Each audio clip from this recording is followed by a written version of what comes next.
जिहाल मिस्की मकुन तगाफुल दुराए नैना बनाए बतियां किताब हिजरा दराज चू जुल्फ रोज वसलत चुम्र कोतहा सखी पिया को जो मैं न देखूं तो कैसे काटूं अंधेरी रतियां चू शम्मा सोजा चू जर्रा हैरा की दाद मारा फरीद खुसरो।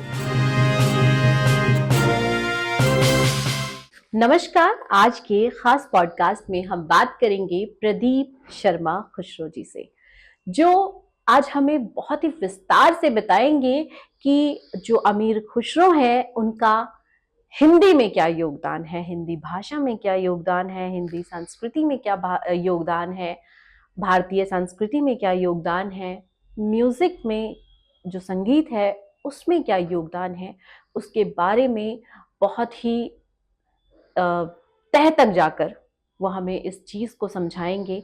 तो चलिए कार्यक्रम की शुरुआत करते हैं और बात करते हैं प्रदीप जी से। प्रदीप जी, स्वागत करते हैं आपका। नमस्कार जी। जी, प्रदीप जी, जैसा कि हमने आपके नाम में भी देखा है कि प्रदीप शर्मा खुसरो एक यूनिक नाम है, क्योंकि आप ब्राह्मण फैमिली से हैं लेकिन लास्ट में आप खुसरो लगा रहे हैं। तो उसके पीछे भी कोई बहुत बड़ा कारण रहा होगा, जो हमने लास्ट आपके जो एपिसोड थे उसमें जाना था कि ये कहानी क्यों आपके साथ जुड़ी थी, कि ये नाम आपके साथ क्यों जुड़ा था। क्योंकि खुसरो नाम लगाना हर कोई पसंद नहीं करेगा, और पसंद करने के साथ साथ उसमें वो काबिलियत होनी चाहिए कि वो उस नाम, उस सरनेम को लगा सके। आपने वो काबिलियत कमाई है, वो काबिलियत बनाया है अपनी मेहनत से। तो आज हम खुसरो जी के बारे में, उनके जीवन के बारे में आपसे जानना चाहेंगे।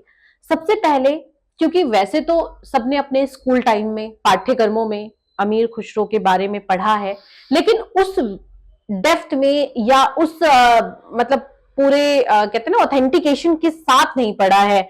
जो किताबों में लिखा हुआ था, जो एनसीईआरटी में छपा है, सिर्फ उतना पढ़ा है। आज हम आपसे बहुत कुछ जानने की कोशिश करेंगे और हमें भी पता चलेगा और हमारे दर्शकों को भी पता चलेगा। तो सबसे पहले हम शुरुआत करते हैं, क्योंकि ये कार्यक्रम अमीर खुसरो पर है, तो आप उनके जीवन से लेकर के और फिर उसके बाद हिंदी भाषा में उनका क्या योगदान है उसके बारे में बताइए। तो सबसे पहले अमीर खुसरो के बारे में जो आप जानते हैं, उनके जीवन के बारे में, वहां से शुरुआत कीजिए और बताइए कि क्या है कहानी। देखिए, मेरे नाम के आगे जो खुसरो लगाया वो असल में मैंने नहीं लगाया। वो काम करते करते लग गया, क्योंकि लोगों ने मुझे उस नाम से पुकारना शुरू कर दिया। क्योंकि जब आप एक किसी फील्ड में चले जाते हैं और लोग देखते हैं कि भाई आप लगातार उसमें निरंतर ही काम कर रहे हैं, तो लोग मुझे शॉर्ट में वो कभी प्रदीप खुसरो कहने लगे, कभी खुसरो जी कहने लगे। क्योंकि वो कई बार लोग मेरा नाम भूल जाते थे, तो उनको बस ये याद रहता था कि अच्छा ये खुसरो पे काम कर रहे हैं। तो फोन आ रहा है कि अरे खुसरो जी आप कहाँ हैं। तो धीरे धीरे मेरा नाम लग गया। और एक बार ये हुआ कि मेरा एक पेमेंट कहीं से आना था, मैंने एक पत्रिका में खुसरो पे लेख लिखा था। तो उन्होंने ये तब की बात है जब चेक से पेमेंट करते थे लोग, गवर्नमेंट। तो उन्होंने मेरे नाम के आगे प्रदीप शर्मा खुसरो लगा के भेज दिया। अब वो चेक किसी बैंक में जमा ही ना हो, क्योंकि जिस बैंक में मेरा अकाउंट था उसमें खाली प्रदीप शर्मा था। तो फिर मुझे स्पेशली वो अकाउंट खुलवाना पड़ा, और उसकी भी बड़ी इंटरेस्टिंग कहानी है कि वो पहले कोर्ट से करना पड़ता है, कोर्ट में जाके। लेकिन बाई चांस मेरा कैनरा बैंक में अकाउंट था, तो वहाँ एक ऐसी कोई मैनेजर आ गई जो अमीर खुसरो की फैन थी। तो उसने बोला कि अरे कोई दिक्कत नहीं है। उसने सीधा अपने उसको फोन किया स्टाफ को कि भाई इनके आगे खुसरो लगा दो। मेरे खुसरो लग गई। तो वहां से आपके नाम के आगे खुसरो लगना शुरू हो गया। हाँ जी। जो हम अभी भी देखते हैं कि कई किताबों में, अब तो किताबें जो छपती हैं उसमें भी प्रदीप शर्मा खुसरो ही लिखा जाता है। वैसे तो मुझे बहुत से लोगों ने क्रिटिसाइज भी किया, जो लोग बहुत ज्यादा कट्टर होते हैं ना धर्म को लेके, और खुद मेरी फैमिली में। लेकिन मैं इन चीजों की परवाह नहीं करता, क्योंकि मेरा मानना यह है कि आप इस धरती पे एक इंसान के रूप में आपने जन्म लिया है। आपने हिंदू के रूप में जन्म नहीं लिया ना मुसलमान के रूप में, वो हमारा भ्रम है। क्योंकि मुझे अमीर खुसरो ने यही बताया है कि जब ऊपर मरने के बाद आप जाएंगे ना, तो वहां पे कोई हिंदू मुस्लिम कृष्ण राम अल्लाह जीसस कुछ नहीं है। वहां पे एक प्रकाश पुंज है, और हम एक छोटे से प्रकाश के रूप में जाएंगे मृत्यु के उपरांत, और वहां एक बहुत बड़ा प्रकाश पुंज है जो कि परमात्मा है, और कुछ नहीं है वहां पे। अच्छा, जैसे कि आपने अमीर खुसरो को जिया है, लिखा नहीं है, जिया है, तो आप उनके बचपन, उनके बारे में, उनको आपने, आप इवन ये भी कहते हैं कि आपने सपने में भी देखा है उन्हें, हाँ। कि वो आपके सपने में आए थे। तो आपके अकॉर्डिंग उनकी कहानी क्या है, आज हम आपकी जुबानी सुनना चाहेंगे। देखिए, आज मैं जो भी कुछ बोलूंगा वो हर चीज हिंदी और हिंदुस्तान के से उनका जो संबंध रहा है, हिंदी भाषा जो हमारी है। सबसे पहले तो मैं आपको ये क्लियर कर दूं कि ये बहुत ही दुर्भाग्य की बात है कि भारत में Hindi, Persian Arabic, Turkish, Urdu, इनके जो स्कॉलर्स और प्रोफेसर्स हैं उनमें दो तरह के गुट बने हुए हैं। मैं पहले क्लियर कर दूं, उनमें से एक तो उनको उर्दू और हिंदी का पहला कवि मानता है और दूसरा गुट नहीं मानता। उसकी ना मानने की वजह वो ये देते हैं कि वो ये दलील देते हैं कि हमें खुसरो के समकालीन हिंदी के उनके काव्य के स्रोत नहीं मिलते, जो कि सबसे बड़ा झूठ है। इसका मतलब वो लोग पढ़ते ही नहीं है किताबें। अमीर खुसरो के हिंदी काव्य का जो सबसे प्रथम सोर्स है उसी जमाने का, उसी पीरियड का जब वो जीवित थे, वो उनके फारसी के दीवान, मसनवियां और उनके गद्य ग्रंथ हैं जो खुद उन्होंने लिखे, जो कि पर्शियन वर्ल्ड में ऑथेंटिक माने गए हैं कि ये खुसरो के ही हैं, जिसमें कोई शक नहीं है कि ये उनके नहीं थे। मसलन अमीर खुसरो का तीसरा दीवान हुर्रतुल कमाल यानी द प्राइम ऑफ परफेक्शन, उसमें अमीर खुसरो ने लिखा है कि मैं फारसी और अरबी के अलावा जो मेरी मास्टरी है वो मेरी हिंदवी भाषा में है, और ये हिंदवी शब्द भी मैंने ही दिया है। वो ये भी लिखते हैं कि इसके लिए कोई शब्द नहीं था मेरे पास कि क्या बोलूं। अब क्योंकि ये हिंदी की एक भाषा है जो कि यहाँ के आम लोग बोलते हैं, जो कि खड़ी बोली ब्रज भाषा से निकली है, तो इसको मैं हिंदवी या हिंदुई कहता हूं। तो ये दो नाम उन्होंने दिए, जगह जगह वो हिंदवी या हिंदुई कहते हैं। और वो ये कहते हैं कि अगर आपने मुझसे बात करनी है तो ना तो मुझसे अरबी में बात करो ना फारसी में, जिसका कि मैं बहुत बड़ा शायर हूं, मुझसे हिंदवी में बात करो, हिंदवी भाषा में बात करो। क्यों? क्योंकि अमीर खुसरो ये कहते हैं कि नंबर वन, एक तो ये मेरी मदरलैंड की भाषा है, जिस मिट्टी में मैं जन्मा हूं, मेरा जन्म भारत में हुआ है। अमीर खुसरो ने कहा है कि मेरा जन्म भारत में हुआ है और ये भारत की भाषा है, और ये मेरी माँ की भाषा है। अमीर खुसरो की माँ हिंदू थी, राजपूत, उनका नाम था Maya Devi. She was from a Rajput family of Rajasthan. तो अमीर खुसरो को बचपन से ही वेद, उपनिषद, महाभारत, रामायण, गीता, संस्कृत, पुराण और उधर कुरान, ये सब स्टडी करने का मौका मिला। इनके जो नाना थे वो बलबन से पहले दिल्ली सल्तनत में सुल्तान शमशुद्दीन इल्तुतमिश और नासरुद्दीन बुगरा खां के मिलिट्री कमांडर थे।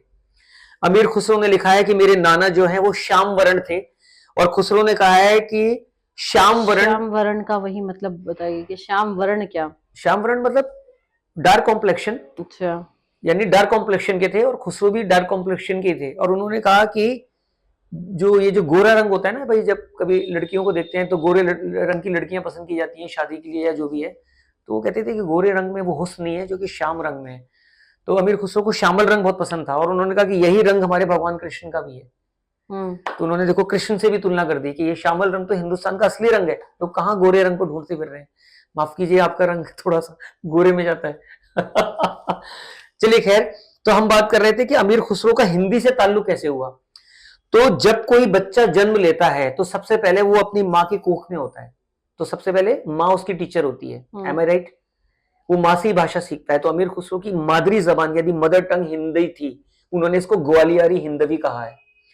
और अमीर खुसरो की माया का नाम माया देवी था, लेकिन ये बाद में परिवार कन्वर्टेड हो गया था इस्लाम में, तो उनका कन्वर्टेड नेम है सैयदा मुबारक बेगम। ये नाम मुझे पाकिस्तान में अमीर खुसरो का जो गजलों का दीवान छपा है पैकेजेस इंडिया से, वहां उसके दीवान पर ये लिखा हुआ है कि अमीर खुसरो ने दीवान अपनी मदर को डेडिकेट किया है। उनका नाम है सैयदा मुबारक बेगम, और उनके फादर उनको प्यार से, जैसे होता है ना हस्बैंड कभी बीवी को प्यार से कोई निकनेम से पुकारते हैं, वो है बीबी नियाज। अच्छा, इनके फादर इनकी वाइफ मदर को प्यार से बीबी नियाज बोलते थे, अमीर खुसरो की मम्मी को। तो ये तीनों नाम उन्होंने दिए हैं अमीर खुसरो ने। लेकिन अमीर खुसरो की जो वाइफ है उसके बारे में कोई ज्यादा डिस्क्रिप्शन नहीं मिलता हमें, थोड़ा बहुत, क्योंकि उस जमाने में जितने भी बड़े बड़े पोइट्स थे तो वो अपनी वाइफ का जिक्र ज्यादा करते नहीं है, क्योंकि स्त्रियों की इंपॉर्टेंस उस समय बहुत लो थी, ये एक फैक्ट है। और वो अब जाके हुई है इतनी शताब्दियों में। तो सबसे पहले मैंने ये आपको साबित किया है कि क्योंकि खुसरो की मदर टंग ही हिंदवी थी, ठीक है। अच्छा, दूसरी उनकी भाषा थी जो उनके पापा से आई, कि बच्चा अपने मम्मी डैडी से तो सीखता है ना पहले बचपन में। तो पापा थे उनके कहां से, सेंट्रल एशिया, उज्बेकिस्तान, जहां पर ये आपका चंगेज खां था। और इनके फादर पहले चंगेज खां की फौज में थे, बाद में वो तंग आ चुके थे लड़ाइयों से, तो फिर वो हिंदुस्तान आ गए थोड़ा सा शांति और उसके लिए, रिलैक्स के लिए।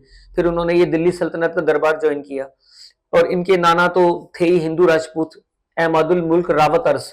अमीर खुसरो ने लिखा है कि मेरे नाना जो हैं और मेरी मदर दोनों श्यामल रंग के थे और नाना को पान खाने का यानी तंबूल खाने का बहुत शौक था। तो मतलब वो एक एक चीज बहुत ही बारीकी से लिखते हैं। तो उसके बाद अब क्योंकि खुसरो ने बचपन से ही हिंदी भी को ग्रहण किया हुआ था, उसके बाद ये कहते हैं कि मेरी जो फादर से जो मेरी भाषा थी वो टर्किश थी, लेकिन वो ये कहते हैं कि टर्किश जो है ना बहुत ही रूखी भाषा है, बहुत ही डल लैंग्वेज है। इसके अंदर एक तो साहित्य नहीं है अच्छा, लिटरेचर नहीं है, इसमें काव्य अच्छा नहीं किया जा सकता, थोड़ी डल भाषा है। अच्छा। और इसलिए ये हमारे समय में इतनी फली फूली नहीं और आगे भी नहीं फली फूलेगी। इसमें शायर भी बहुत कम हुए हैं, टर्किश में हुए हैं, लेकिन इसके अंदर वो संभावनाएं नहीं है जो कि फारसी में है। और उसने बोला कि दिल्ली सल्तनत में पर्शियन चलती है और वही हमारी रॉयल कोर्ट की भाषा है, तो जिसमें मैं पारंगत हूँ। तो बचपन से अमीर खुसरो को जो टीचर्स आते थे सिखाने के लिए, उसमें पर्शियन, अरेबिक, संस्कृत, खुसरो ने कहा है कि मैंने संस्कृत बहुत अच्छी सीखी है, बहुत महारत हासिल की है, लेकिन इतनी महारत नहीं है जितनी कि ब्राह्मणों को है।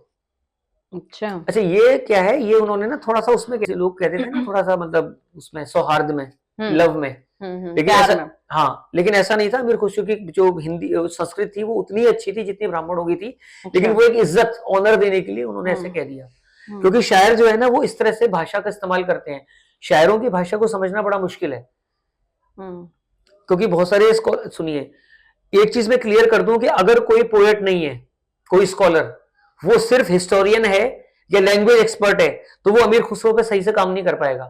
क्योंकि अगर उसने कहीं ये पढ़ा कि अमीर खुसरो ये कहते हैं कि भाई मुझे संस्कृत बहुत अच्छी आती है लेकिन ब्राह्मणों से कम आती है, क्योंकि ब्राह्मण की मूल भाषा है उनकी, तो वो एक ऑनर में कह रहे हैं। लेकिन जब हम उनका संस्कृत का वर्क देखते हैं और उन्होंने संस्कृत के बारे में जो भी लिखा है, तो उससे पता लगता है कि उनका भी पांडित्य बहुत अच्छा था। अब अमीर खुसरो ये कहते हैं कि मुझे फारसी में जगह जगह हिंदी के शब्द, मुहावरे और वाक्यांश मिलाने का बहुत शौक था, क्योंकि मुझे इस भाषा से बहुत प्यार है।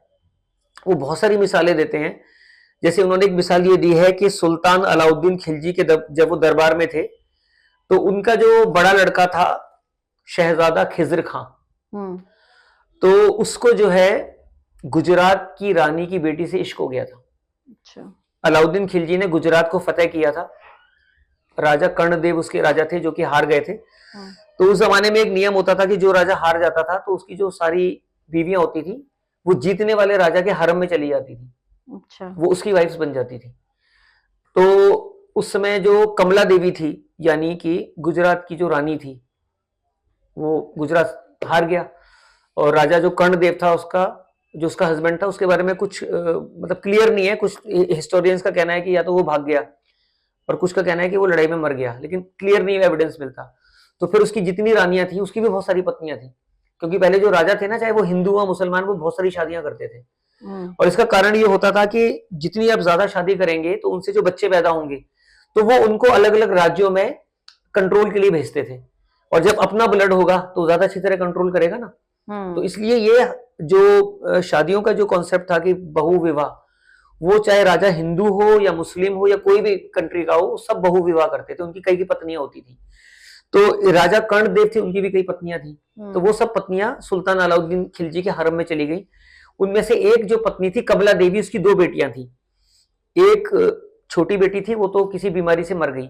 जो बड़ी बेटी थी 3 साल की, देवल रानी उसका नाम था, देवल देवी, वो दिल्ली आ गई सुल्तान अलाउद्दीन खिलजी के उसमें महल में, और उसको रॉयल स्कूल में भेजा गया। उसी स्कूल में ये अलाउद्दीन खिलजी का जो बड़ा बेटा है शहजादा खिजर खां, वो भी पढ़ता था।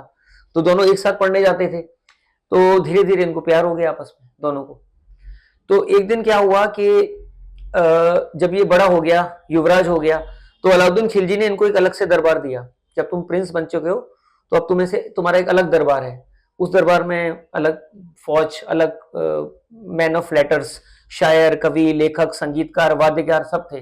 तो एक दिन जो है वो खिजर खान ने अमीर खुसरो को अपने दरबार में बुलाया और उनको अपने लव लेटर्स दिए, प्रेम पत्र, अपने और देवल देवी के इश्क के। अच्छा। और उनसे गुजारिश की कि मैं चाहता हूं कि आप जो है वो मेरे और देवल देवी का जो प्यार है उसको लिखें, प्रेम कथा को, जैसे पहले लिखी जाती थी ना, लैला मजनू, हीर रांझा, शीरी फराद, ये सब। तो फिर अमीर खुसरो ने उसको कबूल किया। अच्छा देखिए, इतनी इंटरेस्टिंग बात यह है कि खुसरो ने लिखा है कि शहजादे ने मुझसे गुजारिश की, यानी रिक्वेस्ट की जबकि शहजादा को ऑर्डर करना चाहिए। तो इससे पता लगता है कि अमीर खुसरो के ताल्लुकात भी कितने अच्छे थे। वो सिर्फ एक एम्प्लॉय नहीं थे, बल्कि असल में थे एम्प्लॉय, क्योंकि उनको सैलरी मिल रही थी बादशाहों के दरबार से।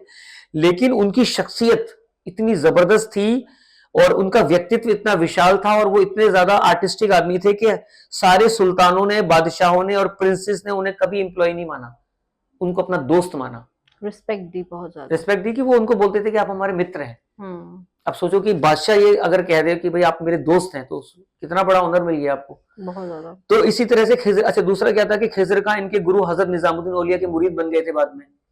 तो फिर वो पीर भाई भी हो गए, क्योंकि दोनों के गुरु एक हैं। तो एक तो वो प्यार, फिर उनको दोस्त माना हुआ था खुसरो को। तो उन्होंने ये नहीं कहा कि, क्योंकि जनरली जो बाकी और पोइट्स होते थे उनको तो बादशाह कहते थे कि आई ऑर्डर यू, कि आपको ये काम करना पड़ेगा, तो फरमान जारी किए जाते थे। लेकिन खुसरो को कभी फरमान जारी नहीं किया गया, उनको गुजारिशनामे दिए जाते थे कि आपसे गुजारिश है, आप कर दें। तो खुसरो ने ये कहा कि जब वो दरबार में वो प्रेम पत्र, एक कनीस यानी दासी वो लेके आई और उसने खुसरो को वो लव लेटर्स दिए। तो खुसरो ने जब वो, और साथ में एक अर्जी दी कि ये सुल्तान की, खिज़र खां की तरफ से, शहजादे की तरफ से एक अर्जी है। तो जब अमीर खुसरो वो अर्जी पढ़ रहे थे तो उनके चेहरे पे मुस्कुराहट आ गई। बताइए ऐसा क्या उसमें होगा। तो खुसरो ने खुद इसका खुलासा किया है कि मुझे मुस्कुराहट इसलिए आ गई कि मैंने ये देखा कि अर्जी उसने जो है ना फारसी में नहीं दी, उसने हिंदवी में दी है, हिंदी भाषा में। तो ये देख के अमीर खुसरो बड़े खुश हुए कि अरे ये तो मेरी अपनी माँ की भाषा। तो उसके बाद अमीर खुसरो ने उनसे ये कहा कि मैं बहुत दिनों से हिंदुस्तान की जो औरत है, जो कि दुनिया के हर मुल्क और कंट्री की औरत से सबसे ज्यादा बेमिसाल है, उसके जैसी औरत दुनिया की किसी कंट्री में नहीं है, उसको डेडिकेट करके मैं एक किताब लिखना चाहता था। लेकिन मुझे कुछ टॉपिक नहीं मिल रहा था कि मैं कैसे शुरू करूं, समझ में नहीं आ रहा था। क्योंकि ऐसा डायरेक्ट लिखना मुझे सही नहीं लग रहा था कि भाई ऐसी लिख दूं कि भाई ये किताब मैंने हिंदुस्तानी औरत को समर्पित की है, उसका कोई बैकग्राउंड तो होना चाहिए ना, या कुछ बहाना होना चाहिए। तो उसने बोला कि, खुसरो ने बोला कि अब मुझे बहाना मिल गया कि आपकी जो मैं प्रेम कथा लिखूंगा शहजादे खिज़र खां और राजकुमारी देवल्दी की, तो इसके जरिए मैं हिंदुस्तानी औरत को अब ये मसनवी डेडिकेट करूंगा। इसमें अमीर खुसरो ने हिंदुस्तानी औरत की शान में बहुत सारे फारसी में कसीदे और शेर कहे हैं, अशार कहे हैं, और उनके उसका हिंदवी तर्जुमा भी पेश किया है। तो अमीर खुसरो ने हिंदुस्तानी औरत को सलाम करते हुए, यानी सैल्यूट करते हुए, एक दोहा लिखा है जिसका पर्शियन भी उसमें मिलता है, कपलेट, कि खुसरो ऐसी पीत कर जैसे हिंदू जोए, पूत पराए कारने जलजल कोयला होए। यानी खुसरो कहते हैं कि अगर तुमने सच्चा इश्क करना है, दिल से मोहब्बत करनी है किसी से, तन मन धन से, तो ऐसी मोहब्बत करो जैसे कि एक हिंदुस्तानी औरत करती है। उसके जैसा इश्क पूरी दुनिया में कोई औरत न करती है, न कर सकती है।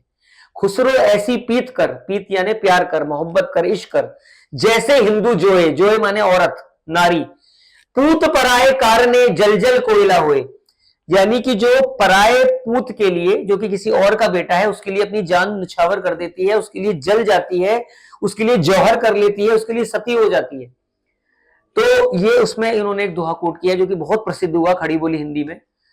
और बड़े बड़े हिंदी के साहित्यकारों ने जब अमीर खुसरो के ये दोहे पढ़े तो उनको ये लगा कि खुसरो के हिंदी काव्य को अवॉइड नहीं किया जा सकता। इसलिए हिंदी साहित्य के हजारों इतिहास लिखे गए हैं, बहुत से इतिहास लिखे गए हैं, उनमें से मैंने 118 इतिहास पढ़े हैं। जो सबसे इंपॉर्टेंट इतिहास माना जाता है वो है हिंदी साहित्य का इतिहास आचार्य रामचंद्र शुक्ल और एक रामधारी सिंह दिनकर। इन लोगों के हिंदी साहित्य के इतिहास बहुत मशहूर है। उनमें से दिनकर साहब का तो कॉलेज में पढ़ाया जाता है। उसके आदिकाल में वो लिखते हैं कि जब आदिकाल की शुरुआत जो है वो अमीर खुसरो और कश्मीर के कवि श्रीधर भट्ट से होती है और यहीं से हिंदी की बुनियाद पड़ती है। तो इसलिए हम खुसरो को हिंदी का जनक कह सकते हैं कि वो प्रथम कवि थे जिन्होंने सबसे पहले हिंदवी में लिखा। उनका हिंदवी का गद्य तो हमें इतना नहीं मिलता खुसरो का। और एक और दुर्भाग्य की बात है कि खुसरो के जितने भी हिंदवी के ग्रंथ थे वो सब कालकोप हो गए हैं, यानी समय के साथ खो चुके हैं।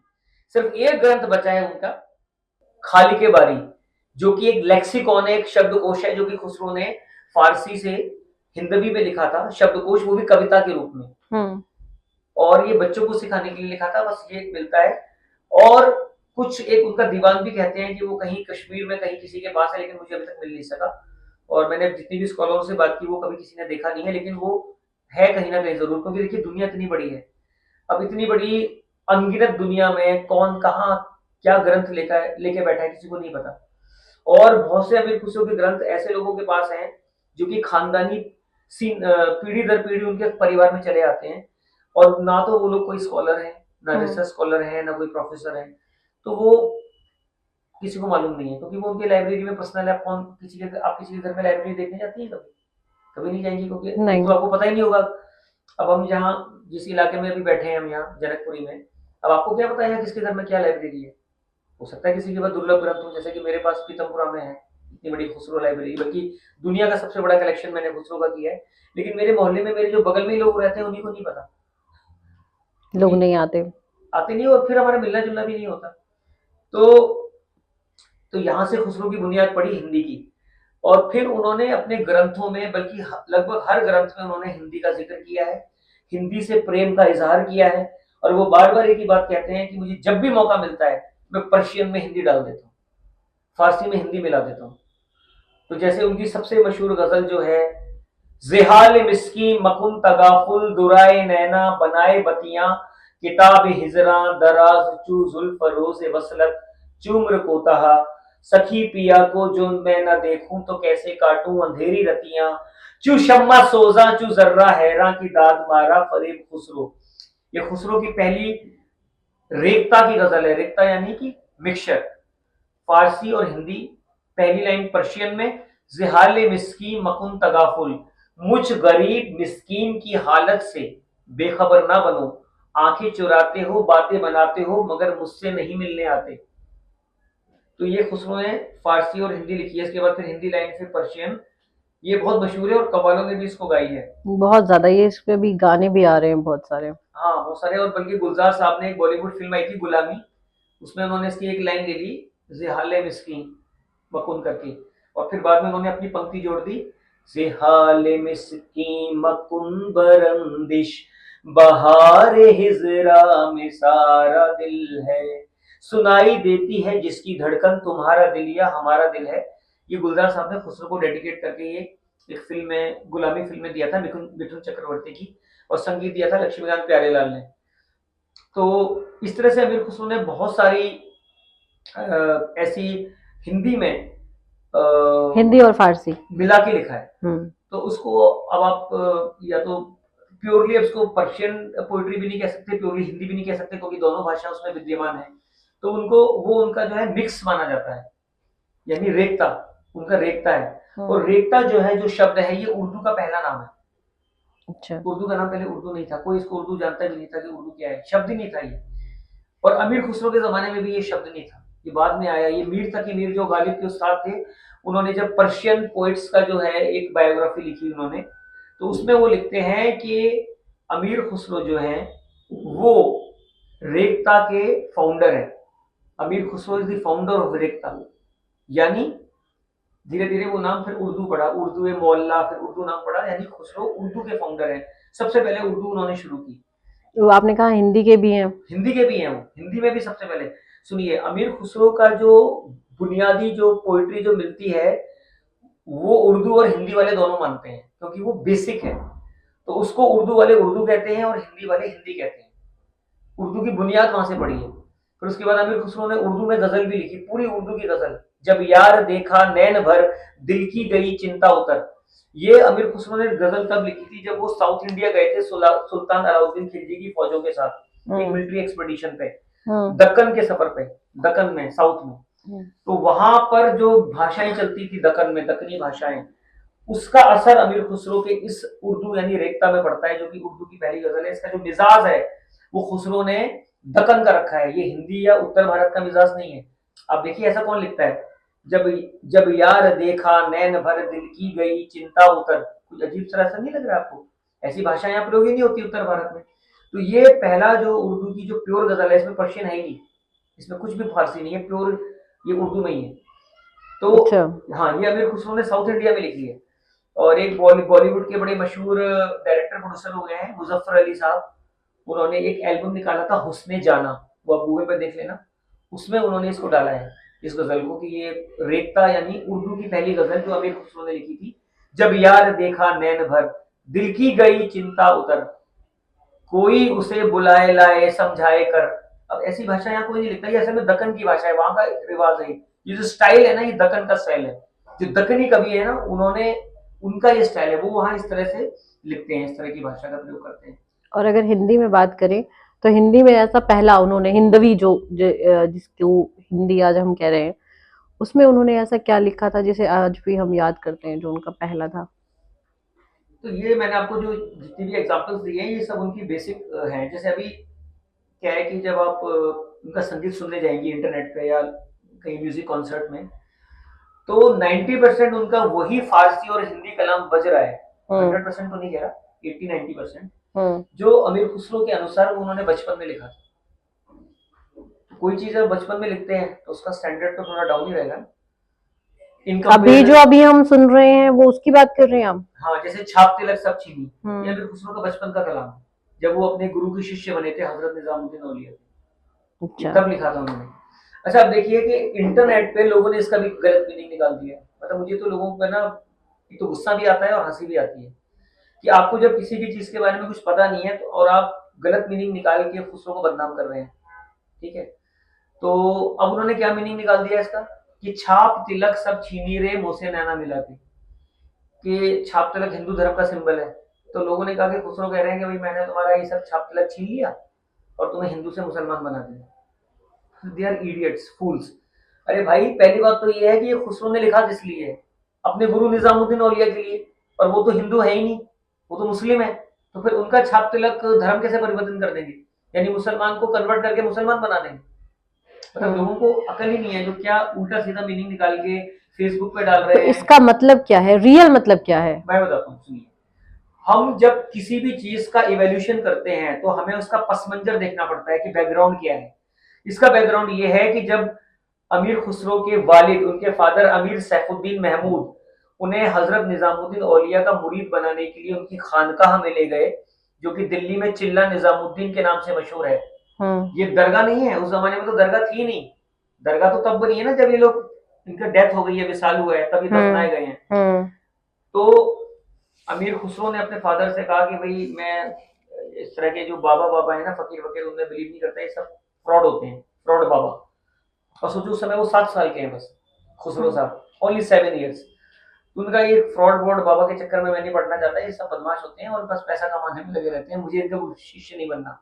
तो अमीर खुसरो के फादर बड़े नाराज हुए कि तुम बिना जाने कैसे बोल रहे हो। तो वो खुसरो को वहीं बाहर गेट पे छोड़ के एक चबूतरे में चले गए अपने बड़े भाई को लेके, अजीजुद्दीन अली शाह को। तो खुसरो साहब वहां बैठे ये सोच रहे थे कि भाई ये पता नहीं कैसे गुरु होंगे, और अगर ये वाकई में सच्चे गुरु हैं तो ये, मैं अब ये कबूतर हूं, अगर इस कबूतर को ये बास बना दें, बाज एक परिंदा होता है जो आकाश में उड़ता है, जो कि शाहीन या चील की तरह होता है, वो बहुत ऊंचा आकाश में उड़ता है, तो मैं जानू। जैसे खुसरो ने ये शेर वहां सोचा मन में, तभी दौड़ते हुए एक सेवक आया, उसने बोला कि वो संत साहब ने आपके लिए एक पैगाम भेजा है कि तुम अगर वाकई में कबूतर से बास बनना चाहते हो तो फौरन भीतर दौड़े हुए चले जाओ। अमीर खुसरो बड़े हैरान हो गए कि यार ये कैसे पता लग गया कि मैं यहाँ बैठ के सोच रहा हूँ। तो उन्होंने फिर लगा कि अरे ये तो सच्चे संत हैं, अब मुझे देर नहीं करनी चाहिए। दौड़े हुए अंदर चले गए, उनके कदमों में गिर गए। तो निजामुद्दीन वाले ने उनको उठाया और कहा कि इतनी देर लगा दी आने में। खुसरो साहब कुछ बोले नहीं। तो फिर उन्होंने कहा कि ठीक है, आज से हम तुम्हें बैत करते हैं और तुम हमारे यहाँ से शिष्य हो और हम तुम्हें अपना शिष्य बनाते हैं। उसके बाद निजामुद्दीन औलिया ने उनसे पूछा कि अब ये बताओ कि आज से तुम्हें एक सरपरस्त मिल गया है, तो तुम्हारे अंदर क्या ख्याल आ रहे हैं, तुम कैसा महसूस कर रहे हो, how you're feeling in your heart, in your soul. तो अमीर खुसरो चुप रहे, कुछ जवाब नहीं दिया। फिर दूसरी बार सवाल किया, फिर खामोश। तो अब तो निजामुद्दीन औलिया को थोड़ा सा गुस्सा आ गया, जब गुरु पूछ रहा है और शिष्य जवाब नहीं देगा तो गुस्सा तो आएगा ना, जैसे कभी कभी आपको भी आ जाता होगा। नहीं। तो फिर खुसरो साहब ने कहा कि हुजूर मैं माफी चाहता हूँ, मैं असल में इसका जवाब जो है फारसी अशार से देना चाहता हूँ। तो वो 3 बार में मैंने अशार तैयार कर लिया, आपने 3 बार सवाल पूछा ना, उतने टाइम में कंप्लीट कर लिया, इसलिए मैं जवाब नहीं दे पाया। तो उन्होंने कहा इरशाद फरमाइए क्या जवाब है। तो खुसरो ने फरमाया कि मन तो शुदम तो मन शुदी, मन तो शुदम तो मन शुदी, मन तन शुदम तन जा शुदी, ताकस न गुयद बारजी। ताकस न गुयद बादजी मन दीगरम तू दीगरी खुसरो गरीबस्तो गदा उफ्तादा दर शहरे शुमा बहरे गरीबा बिन गरी सुए गरीबा बिन गरी। यानी कि मैं और तू, हम दोनों इसी पल से एक जान हो गए हैं, एक हो गए हैं। अब ये किसकी मजाल है जो ये कह दे कि तेरा वजूद और है और मेरा वजूद और है। खुसरो एक गरीब आदमी है, एक मुसाफिर है जो तेरे इस अनोखे और अनजाने शहर में चला आया है। अब तेरा ये फर्ज बनता है कि तू इस आगंतुक को, इस मुसाफिर को, इस ट्रेवलर को अपने शहर में दाखिल होने दे और इसे अपना बना ले। तो जब हजरत निजामुद्दीन औलिया ने एक 7 साल के बच्चे के मुंह से इतने उम्दा और बेहतरीन हाई क्वालिटी के पर्शियन के अशार सुने तो वो एकदम दंग रह गए कि इस बच्चे को तो बड़ी नॉलेज है, तो फारसी के शेर सुना रहा है अभी 7 साल की उम्र में। तो उन्होंने फरमाया कि ऐ मर्दे हकीकत आ, फौरन इस फकीर के सीने से लग जा और इसी दम से इसका हमराज हो जा। और अमीर खुसरो को उन्होंने सीने से लगा लिया और अपना सारा विजडम उनको ट्रांसफर कर दिया गुरु ने पहली मीटिंग में। अच्छा। और उनको आशीर्वाद दिया कि तुम जो है दुनिया के इतिहास में शायरों के शायर बनोगे और तुम्हारी शायरी के अंदर वो कमाल होगा कि जो बड़े बड़े शायरों को भी नसीब नहीं हो। यानी कि, और ये सच है कि पूरे पर्शियन वर्ल्ड में और हिंदी वर्ल्ड में जितने भी बड़े बड़े शायर हुए हैं उनके अंदर वो नजाकत, वो चुलबुलापन, वो कशिश, और मतलब मेरे पास अल्फाज नहीं है, वो शोखी, देखो मैं क्या शब्द इस्तेमाल कर रहा हूं, शोखी, कशिश, नजाकत, वो किसी को नसीब नहीं हुई जो अमीर खुसरो को अपने फारसी कलाम में मिली है। यानी वो ऐसी बड़ी चुलबुली शायरी लिखते थे। और जिसे मिसाल दे सकते हैं, मेरा दिल इश्क में काबू से बाहर हो गया, उफ बला से और भी बेकाबू हो जाए। मेरा दिल, मेरा तन बदन मेरे जिस्म से जुदा हो रहा है और भी जुदा हो जाए। और अगर तुमने आने में देर कर दी, मेरे बाद तुम्हारा आना हुआ तो फिर ये आना किस काम का। तो ये उनकी एक फारसी गजल है, उसका मैंने आपको हिंदी में ट्रांसलेशन सुनाया है। तो अमीर खुसरो का एक खास अंदाज था, जिस अंदाज में वो बात करते थे और जिस अंदाज में, या एक शोखी में, एक उनका एक स्टाइल था शोखी भरा, चुलबुलापन जिसे बोलते हैं हम, अब इसको इंग्लिश में क्या कहेंगे, तो वो खुसरो की शायरी में हमें दिखाई पड़ता है। लेकिन ये एकदम नहीं आया, ये धीरे धीरे डेवलप हुआ। ठीक है। और दूसरा मैंने आपको कहा कि इस समय हिंदुस्तान में और पाकिस्तान में, दुनिया भर में, इंटरनेट में हम जो भी अमीर खुसरो का कलाम जो शायर गा रहे हैं ना, वो सब उनके बचपन का कलाम है। उनके जो 60s 50s का जो कलाम है ना, वो बहुत कम गाया जाता है, या तो वो लोगों ने इस पर गौर नहीं किया, खासकर कव्वालों ने। अच्छा, अगर हम बात करें, अमीर खुसरो ने हिंदुस्तानी भाषा तत्वों को तराना में कैसे जोड़ा, कि तरानों में जोड़ दिया, म्यूजिक में जोड़ दिया उन्होंने, क्योंकि वो संगीत से भी कनेक्टेड थे। ये तराने से आपका क्या मतलब है, पहले ये बताइए। क्योंकि उन्होंने हिंदी गाने से म्यूजिक जो था, गाने जो थे वो बनाए थे। देखिए, यहाँ मैं आपको ना एक चीज क्लियर कर दूं कि तराना जो शब्द है ना, ये कोई मामूली शब्द नहीं है, इसकी बहुत सारी डेफिनेशंस है। सबसे पहले तो तराना आप किसे कहते हैं। एक आम भाषा में हम कह देते हैं कि भाई वो संगीतकार एक अच्छा तराना सुना रहा है, तो वहां तराने का मीनिंग कुछ और है। लेकिन अमीर खुसरो के संदर्भ में जब आते हैं तो तराने का मीनिंग कुछ और हो जाता है। क्या मतलब है उसमें? हाँ, मैं वही बताता हूँ। तराना बोलते हैं कोई भी गाना बजाना, संगीत, कि भाई अच्छा तराना है, अच्छा गाना है, अच्छा गीत है, संगीत है। असल में संगीत का ही दूसरा नाम तराना है।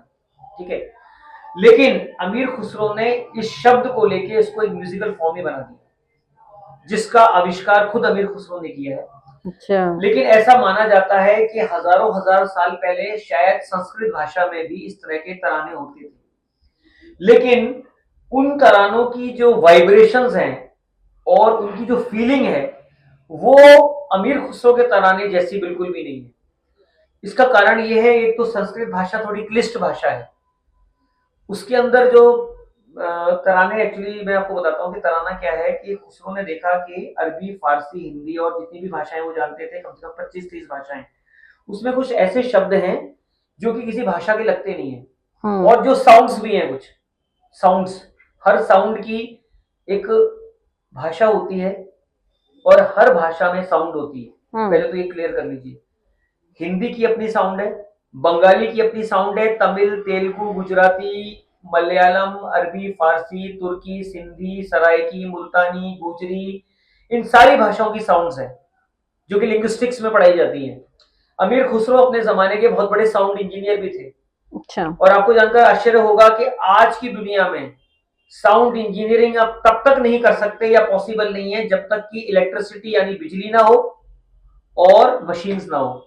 तो खुसरो के जमाने में दोनों ही नहीं थे, और फिर भी देखिए उन्होंने साउंड इंजीनियरिंग की।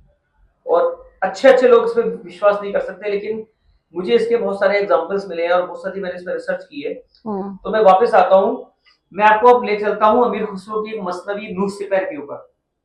अब आप पूछेंगे कि मैं इस मसनवी का जिक्र क्यों कर रहा हूँ, क्योंकि इसी मसनवी से अमीर खुसरो पूरे विश्व में विख्यात हो गए। इस मसनवी ने उनको जीते जी वर्ल्ड फेमस पोएट बना दिया, ऐसा कुछ लिख दिया उसके अंदर। अच्छा। और ये वो पहली मसनवी है। मसनवी का मीनिंग मैं आपको बता देता हूँ। मसनवी असल में फारसी शायरी की एक शैली है, एक किस्म है।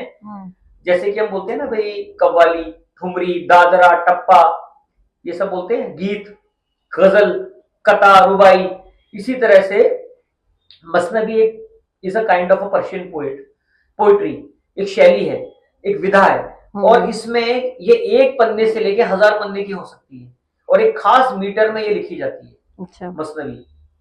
तो अमीर खुसरो ने मसनवी नूह सिपर लिखी और ये मशहूर इसलिए हुई कि इसमें अमीर खुसरो ने पूरे हिंदुस्तान के सामाजिक और सांस्कृतिक इतिहास का उल्लेख किया है, भारतीय संगीत पर अपनी कलम चलाई है, और सबसे ज्यादा इसका जो तीसरा चैप्टर है उसमें ये सब भरा हुआ है। और उन्होंने पंडितों और ब्राह्मणों और सनातन धर्म, हिंदू धर्म पे इसमें लिखा है, जिसमें वो शिव पुराण का भी जिक्र करते हैं, शिवरात्रि का जिक्र करते हैं कि उनके जमाने में शिवरात्रि का त्योहार जो है वो हिंदू बड़ी धूमधाम से मनाते हैं।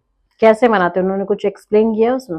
हाँ, क्यों नहीं किया, पूरा उनका जो रिचुअल है उसमें मैं बाद में आऊंगा, क्योंकि फिर हम अपने टॉपिक से भटक जाएंगे। हमारा टॉपिक हिंदी है, तो मैं भी हिंदी को दायरे में लेके चल रहा हूँ। तो इसी मसनवी में अमीर खुसरो ने ये कम से कम 25 से 30-35 शेर लिखे हैं फारसी में, जिसमें बार बार वो अलग अलग अंदाज में एक ही बात लिख रहे हैं कि मैं फारसी, अरबी के अलावा हिंदी का शायर हूँ, खड़ी बोली हिंदी का। और इसमें लिखता हूँ, ये मेरी फेवरेट भाषा है, ये मेरी माँ की भाषा है, ये मेरी मदरलैंड की भाषा है। मुझसे तुम अगर बात करना चाहते हो तो मैं मीठा मीठा इसी भाषा में बोलता हूँ। अगर तुम मुझसे दोस्ती करना चाहते हो तो हिंदी में बात करो, तो मैं तुम्हारा दोस्त बन जाऊंगा। अच्छा। ये इसमें वो लिखते हैं। इसी मसनवी के अंदर अमीर खुसरो ने हिंदुस्तान को समेटते हुए जो उसका जुज है, जुज समझते हैं, उसका निचोड़, उसको बंबई के एक बड़े मशहूर प्रोफेसर थे, डॉक्टर ज़ुबैर अंसारी। ये मेरी नजर में एक बड़े कमाल के आदमी थे। 1974 में he was the head of the foreign languages department of the Mumbai university. और ये अमीर खुसरो के बड़े दीवाने थे। मैं हिंदुस्तान की जो तारीफ की है उसके बारे में जो लिखा है उसको बहुत ही शायराना अंदाज से पेश किया है।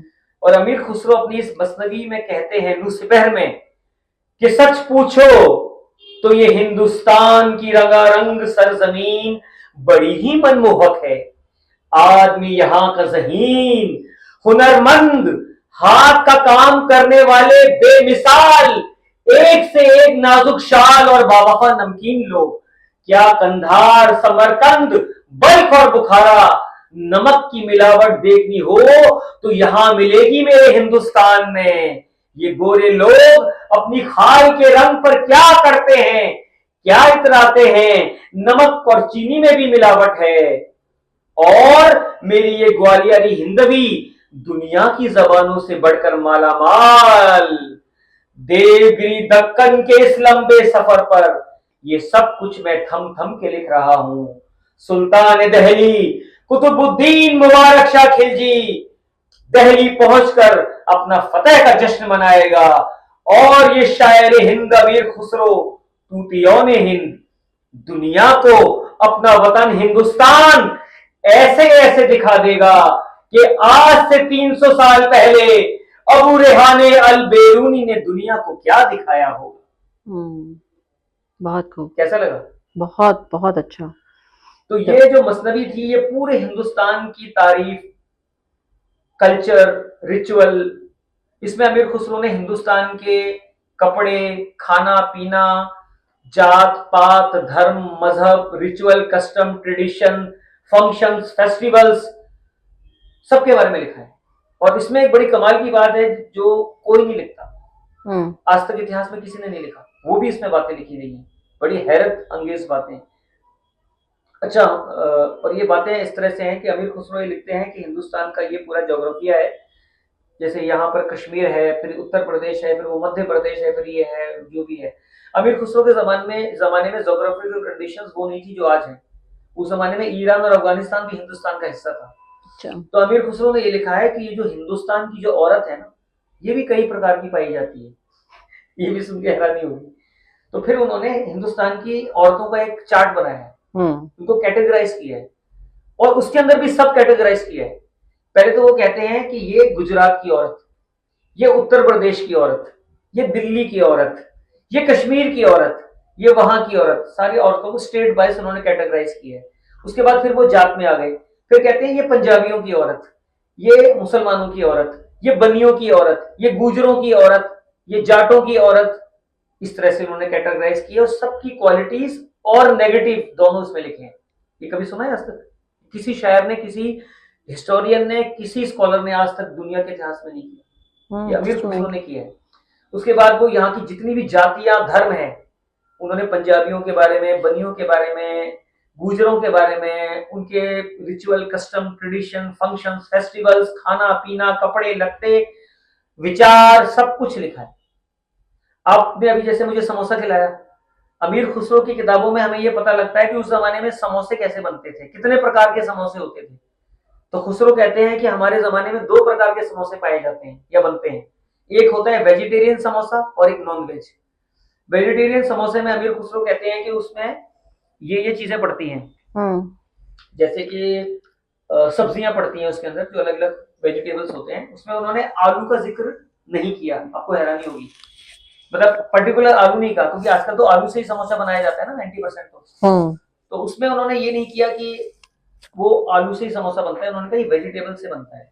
जो वेजिटेरियन समोसा होता है उसमें आलू भी एक हिस्सा होता है, लेकिन उसमें और सब्जियां होती हैं, बहुत पौष्टिक होता है। अच्छा। और उसके बाद जो नॉन वेज समोसा है उसमें बोला कि उसमें वो बकरे का गोश्त पड़ता है नॉन वेज समोसे में। अच्छा। और उसके बाद उन्होंने सुल्तान जो था उस जमाने का, कैकबाद, उसकी जो शाही रसोई थी उसमें क्या क्या खाना बनता है, पकवान बनते हैं, डेजर्ट्स बनते हैं, केक, पेस्ट्रीज, ये जो हम आज खाते हैं, और शरबत, और तरह तरह के आयुर्वेदिक जड़ी बूटियां और उनके रस और उनकी ये सब चीजें, टॉनिक वगैरह, सबके बारे में लिखा है। और वैद्य क्या क्या बनाते थे, क्या क्या घरेलू नुस्खे होते थे, कौन सी बीमारी में आप कौन सा नुस्खा खाएं तो आप ठीक हो जाएंगे, वो सब कुछ आपको मिलेगा। तो इतना डिस्क्राइब में, इतना डिटेल में मुझे नहीं लगता कि हिंदुस्तान की तारीख में किसी ने लिखा हो, किसी भी राइटर ने, चाहे वो मुस्लिम हो या नॉन मुस्लिम, वो एक अलग मसला है, लेकिन मुझे नहीं मिला। तो एक तो ये सबसे इंटरेस्टिंग है कि उन्होंने एक एक चीज लिखी है बारीक। फिर वो उस जमाने के अंदर जो भाषाएं हैं, पूरे भारत में जितनी भाषाएं बोली जाती हैं उसकी एक टेबल बनाते हैं और कहते हैं कि ये जो दिल्ली का इलाका है, यहाँ की भाषा को या तो मैं कहूंगा दहलवी भाषा, या हिंदुई, या हिंदवी, यानी कि खड़ी बोली दिल्ली के आसपास चलती है वो कहते हैं, और इसी खड़ी बोली को ही हम हिंदवी कहते हैं। तो कई बार उन्होंने इसको कई नामों से पुकारा है। ये जो हिंदी भाषा है, जो है ना, हिंदी भाषा है कहाँ की आपको पता होगा। हिंदी भाषा का जो जो इलाका है, यानी जो उसका पूरा एरिया है, वो दिल्ली और उसके आसपास का इलाका है। मेन वहां हिंदी चलती है, और फिर वो फैलते फैलते उत्तर प्रदेश तक, मथुरा वृंदावन तक पहुंचती है। वहां फिर वो ब्रज भाषा का रूप ले लेती है, फिर वो अवध, लखनऊ, फैजाबाद होती हुई पहुंचती है, तो वहां पर ये अवधि का रूप ले लेती है, जिसमें रामचरितमानस लिखा गया तुलसीदास का। और इस तरह से वो सारी बोलियां, ठोलियां और इन सब का जिक्र करते हैं, पूरी लिस्ट बनाते हैं कि फिर वो कहते हैं कि साउथ में तो कन्नड़, मलयालम, तेलुगु, तमिल बोली जाती है, तो सब इन भाषाओं का जिक्र करते हैं। और उसके बाद फिर वो, ये भाषाओं के बाद फिर आ गया, फिर वो जमाने के जो ग्रंथ लिखे गए, बड़े बड़े इंपॉर्टेंट जो किताबें लिखी गई, चाहे वो हिंदुओं की हो या अरबी की हो, फारसी हो, उसका जिक्र करते हैं। वेदों का जिक्र करते हैं।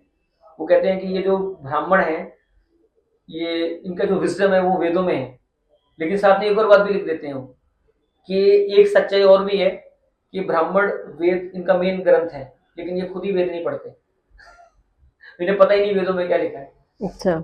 और इन्होंने फिर ये भी लिखा है कि ये मसला सिर्फ हिंदुओं के साथ नहीं है, ये मुसलमानों के साथ भी है कि मुसलमानों का ग्रंथ कुरान है, हम्म। लेकिन उन्हें खुद ही नहीं पता कुरान में लिखा गया है, क्योंकि पढ़ते ही नहीं है ना, उन्हें वो उसको इतना गंभीरता से लिया जाता है। तो इसका मतलब वो उस जमाने से ही चल रहा है कि वो सिर्फ एक धार्मिक ग्रंथ बना हुआ अपने है। ग्रंथों को सही से पढ़ते नहीं है, जो भी जिस धर्म से बिलोंग करते हैं। हाँ, ये उस जमाने में भी था ऐसा। अच्छा। हाँ, उन्होंने कहा कि बस 1% ऑफ ब्राह्मण्स इसको पढ़ते हैं। हम्म। और उन्होंने ये भी लिख दिया कि संस्कृत भाषा जो है वो हर किसी को सीखना अलाउड भी नहीं है हिंदू क्यों? धर्म में। और उन्होंने ये भी लिखा है कि जो नीच उसमें कास्ट में, लो कास्ट में जो पैदा होते हैं, अगर वो संस्कृत सुन लें तो उनके कानों में लोहा पिघला के डाल देते हैं ये हिंदू लोग, इतने बार्बरिक होते हैं लोग। ये भी लिखा है। अच्छा। तो इसका मतलब ये उस जमाने में होता था, जाति धर्म उस तब जमाने भी में थी। था हिंदुओं में। खुसरो में ये लिखा है ना कि ये संस्कृत भाषा हर किसी को सीखना भी अलाउड नहीं है। अगर जो लो कास्ट का है, जिसको हम शेड्यूल कास्ट या जो भी वर्ड बोलते हैं, तो उनको तो ये सीखने नहीं देते ब्राह्मण। ये लिखा है उन्होंने। इसका मतलब ये उस जमाने में था, तभी तो लिख रहे हैं वो। और उन्होंने कहा कि बस एक पर्टिकुलर परसेंटेज है ब्राह्मण्स की जो ये सीखती है और इसमें काम करती है। और उसमें भी वो लिखते हैं कि लेकिन जब ये अपने घरों में आते हैं, अपनी पत्नियों से बात करते हैं, बीवियों से, बच्चों से, तो उसमें भी कुछ परसेंट ही बात करते हैं, बाकी तो सब ये खड़ी बोली ब्रजभाषा में करते हैं, अपनी जो लोकल भाषा है। ये उन्होंने लिखा है। उन्होंने कहा ये इंटेलेक्ट्स की भाषा है और ये सिर्फ पढ़े लिखे जो ब्राह्मण्स हैं, जिनको अलाउड है, वो ही करते हैं। लेकिन फिर वो अपने धर्म में कंप्लेन करते हैं कि हमारे धर्म में ऐसा नहीं है, हमारे यहाँ चाहे कोई भी हो, गरीब हो, अमीर हो, कुछ भी हो, वो सब अरबी सीख सकता है, सब अलाउड है उसको। हमारे यहाँ ये मतभेद नहीं है, ये इंटरफेरेंस नहीं है जो हिंदुओं में मैंने देखा है कि ये उनको सीखने नहीं देते अपने सब हिंदुओं को, क्योंकि उनके अंदर शायद यूनिटी नहीं है। उन्होंने ऐसा भी लिखा है कि वो एकता नहीं दिखाई पड़ती हमें। तो कुछ कुछ चीजें उन्होंने इस तरह से भी लिख दी हैं हमारे हिंदू धर्म के बारे में, क्योंकि उनको लगा कि भाई जब एक हिंदू सीख सकता है संस्कृत, तो दूसरे को क्यों नहीं अलाउड कर रहे। सही उन्होंने बात इस है। दृष्टि से देखा। उन्होंने कहा कि उसको हीन क्यों बना रखा है इन्होंने। अब ये देखो, ये सवाल आज भी उठाया जा सकता है ना, नहीं उठाया जा सकता। बिल्कुल। अच्छा, अमीर खुसरो की कविताओं में हिंदी शब्दों का पहला उदाहरण क्या माना जाता है? ये तो बहुत ही खतरनाक सवाल है, बल्कि ये सवाल बहुत कम लोगों को मालूम है। अमीर, मैंने आपको बताया था, इसका मैंने एक हिंट आपको पहले दे दिया कि अमीर खुसरो का जो सबसे पहला जो ऑथेंटिक हिंदवी काव्य है, वो हमें खुद उनके फारसी ग्रंथों में मिलता है। अच्छा। जो उन्होंने खुद एग्जाम्पल कोट किए हैं कि ये मेरी हिंदी शायरी के नमूने हैं। तो इसी तरह से दीबाचाए दीवान ने हुरुतुल कमाल, जो कि अमीर खुसरो का तीसरा सबसे बड़ा दीवान है, जिसको लिटरेचर का सबसे बड़ा जखीरा यानी कि साहित्य का सबसे बड़ा ग्रंथ माना जाता है, उसमें उन्होंने पर्शियन ग्रामर के बारे में, व्याकरण के बारे में और हिंदी के बारे में बहुत कुछ लिखा है। और तो इसी में वो लिखते हैं कि मैं हिंदी भाषा इस लेवल तक जानता हूं, इस ऊंचाई तक जानता हूं कि मैंने कुछ शेर, कपलेट्स ऐसे लिख दिए हैं कि अगर मेरे सामने दो लोग बैठे हैं, जो एक सिर्फ हिंदी जानता है और दूसरा सिर्फ फारसी जानता है, तो दोनों को समझ आएंगे। जो हिंदी जानता है वो मेरे शेर को हिंदी का समझ लेगा कि इसने हिंदी में लिखा है, और जिसको हिंदी भाषा नहीं आती और जिसको फारसी आती है, वो समझेगा कि इसने फारसी में लिखा है। अच्छा। कभी सुना है आपने ऐसा कमाल? ये कमाल खुसरो ने किया। तो इसकी एक मिसाल वो दीबाचाए हुरुतुल कमाल में पेश करते हैं कि आरे आरे हमा बयारे आरे, मारे मारे बिरह के मारे आरे। अब ये पूरा दोहा हिंदी में भी है और जिसको हिंदी नहीं आती उसके लिए पर्शियन में। नहीं, लेकिन ये दोहे का अर्थ समझाइए, सबसे इम्पोर्टेंट तो है कि अर्थ समझना। सुनिए, अब क्या है कि पर्शियन में एक बड़ा अजीब सा मसला है। उसमें आप एक ही लफ्ज को दो प्रोनाउंसिएशन में पढ़ सकते हैं, यानी दो तलफ्फुज़ में। अच्छा। जो हिंदी में नहीं है, क्योंकि उसमें वो बिंदियां होती हैं या जो नुक्ते होते हैं, वो उसका कमाल होता है। और एक और बड़ी अजीब भाषा है, पता नहीं आपको मालूम है कि नहीं, या हमारे दर्शकों को मालूम है, कि जो फारसी और उर्दू है उसमें एक कमी कह सकते हैं या उसकी फीचर है कि उसमें शब्दों का उच्चारण नहीं पता लगता, वो मात्राएं नहीं लिखते। ये बड़ा मुसीबत है मैडम। अच्छा। हाँ, तो पढ़ेंगे कैसे फिर? और वो यही तो कमाल है, वो पढ़ पढ़ के इतने मास्टर हो जाते हैं कि वो पढ़ लेते हैं। लेकिन उसके बाद भी मैंने देखा है कि मैं कुछ जामिया के उर्दू के स्टूडेंट्स के पास गया तो वो पढ़ ही नहीं पा रहे थे, वो मात्राओं में फंसे हुए थे। वो ऊ पढ़ूं या आ पढ़ूं या बड़ी पढ़ूं, कुछ समझ नहीं आ रहा। ये इसमें कमी है, पता नहीं क्यों कर रखी है, मुझे नहीं पता। तो बल्कि मैंने बहुत सारे उर्दू के स्कॉलरों से भी बात की, तो वो कहते हैं कि वो अब क्या है, ये भाषा बनते बनते इतने एक्सपर्ट हो गए हैं लोग, इसकी जरूरत नहीं है, तो हम बिना उसके समझ जाते हैं। लेकिन जो नया आदमी उर्दू सीखेगा ना, उसके पसीने छूट जाएंगे मैडम। क्योंकि उसको ये नहीं पता लगेगा मात्रा ही नहीं है। अब आप ये बताओ, अगर हिंदी में मात्रा हटा दी जाए तो आप पढ़ लो हिंदी, तोते उड़ जाएंगे। लेकिन वो इतना मास्टरी कर चुके हैं उर्दू वाले कि वो बिना मात्राओं के उर्दू पढ़ जाते हैं। ये बड़ा कमाल है, ये आपने सुना नहीं होगा कभी। उर्दू भाषा में मात्राएं नहीं है मैडम। मैंने भी थोड़ी उर्दू सीखी थी तो मेरे भी पसीने छूट गए। ये नहीं पता लग रहा था कि इसको ऊ में बोलूं, छोटे ऊ में बोलूं, या बड़े ऊ बोलूं, या ई बोलूं, क्या है ये लफ्ज। ये बड़ी प्रॉब्लम है। लेकिन अच्छा और एक और बात है कि फारसी पोइट्री में जेंडर भी नहीं होता। उसमें ये नहीं पता लगता कि आपका महबूब मेल है या फीमेल है। उसमें मेल फीमेल है ही नहीं, वो जेंडर ही नहीं है। जेंडरलेस लैंग्वेज है पर्शियन, उसमें जेंडर ही नहीं है। अगर वो बोलेंगे ना कि मेरा माशूक आ रहा है, तो वो लड़की भी हो सकता है, लड़का भी हो सकता है। अमीर खुसरो की कुछ रचनाएं बताइए जिसमें उन्होंने ब्रज भाषा का प्रयोग किया है। देखिए, इस मामले में थोड़ा सा मुझे दिक्कत क्यों होती है, क्योंकि बेसिकली मैं उस ब्रज भाषा बेल्ट का नहीं हूँ, और ब्रज भाषा बहुत मुश्किल भाषा है। मैं आपको बताऊं, अगर आप कोई प्योर ब्रज भाषा का ग्रंथ पढ़ेंगे ना तो आपको बिल्कुल समझ में नहीं आएगा। और उसमें जो कृष्ण और राधा का जो वर्णन किया गया ब्रज भाषा में, वो जो गीत भी गाए जाते हैं, वो भी आधे शब्द समझ में नहीं आते। तो ब्रज भाषा का इस्तेमाल अमीर खुसरो ने अकेले नहीं किया है, खड़ी बोली और अवधि को मिला के किया है। जैसे एक बहुत रेयर मिसाल मैं आपको सुना रहा हूँ। हमारी हिंदुस्तानी शास्त्रीय संगीत में गायिका है सुधा मल्होत्रा जी। ये बॉलीवुड सिंगर भी रह चुकी है, इन्होंने बहुत सारी बॉलीवुड फिल्मों में गाने गाए हैं। तो इन्होंने आकाशवाणी दिल्ली और मुंबई के लिए बहुत सारे अमीर खुसरो के गीत गाए हैं, जिसमें ब्रज भाषा भी मिली है। उसकी एक मिसाल सुनिए, और ये बहुत ही रेयर काव्य में सुना रहा हूँ, और ये आपको इंटरनेट पे भी नहीं मिलेगा कहीं। अच्छा, कहीं नहीं मिलेगा मैडम, बहुत रेयर। ये मैंने सुधा मल्होत्रा जी से हाथ पर जोड़ के लिया है, रिक्वेस्ट करके। गाओ गाओ री मंगल आज सुहागिन लाज, ललन घर शुभ घड़ी आए, कन्हैया घर शुभ घड़ी आए, सासू जी आवे सानी पकावे, जिठानी आवे हरीरा बनावे, पिय घड़ी सुहाग ननदिया सुहाग, ननद घर शुभ घड़ी आए, कन्हैया घर शुभ घड़ी आए, गाओ गाओरी मंगल। ये एक है जिसमें ब्रज भाषा, अवधी और खड़ी बोली, तीनों के शब्द इसमें अमीर खुसरो ने इस्तेमाल किए हैं, और ये उनका एक्सपर्टाइज है। जैसे मैं आपको एक और कलाम सुनाता हूँ। मैंने उनका कुछ ऐसा हिंदी काव्य कलेक्ट किया है खुसरो का, जो कि आम किताबों में आपको नहीं मिलेगा। ये आपको या तो जो घरानेदार जो गायक हैं हमारे भारतीय शास्त्रीय संगीत के, ये उनके पास मिलेगा, क्योंकि वो सीना बसीना या पीढ़ी दर पीढ़ी जो इनको हैं गाते रहे हैं, और उन्होंने इसको कंठस्थ कर लिया है। भाई जैसे मान लीजिए आप एक गुरु के शिष्य हैं, तो गुरु ने अपने गुरु से सीखा, उन्होंने अपने गुरु से सीखा, फिर उन्होंने एक शिष्य को सिखाया, उसने अपने शिष्य को सिखाया, तो वो चलता रहा ना, मरा नहीं वो। तो इसी तरह से ये जो काव्य है, ये मैंने हिंदुस्तानी संगीत के जो बड़े बड़े सिंगर्स हैं, गाने वाले क्लासिकल वोकलिस्ट हैं, उन सब से मैंने जमा किया है। जैसे देखिए कि ये लखनऊ के एक बहुत बड़े स्कॉलर थे, शुजात अली संदीलवी। तो ये लिखते हैं कि इनकी फैमिली में, क्योंकि मुस्लिम थे, जब शादी होती थी लड़की की, तो लड़की के घर में गीत संगीत होता है। तो इन्होंने ये कहा कि जब मैंने अपने घर में बचपन से वो गीत संगीत देखा, तो मैंने कहा कि ये तो, इसका तो मुसलमानों से और इस्लाम से कोई लेना देना ही नहीं है, तो खालिस हिंदू है ये तो खालिस हमने हिंदुओं से लिया हुआ है। और अगर आप किसी सऊदी अरब की लड़की की शादी में जाएंगे तो वो कुछ नहीं दिखेगा, वो सारे रीति रिवाज उन्होंने हिंदुओं से लिए।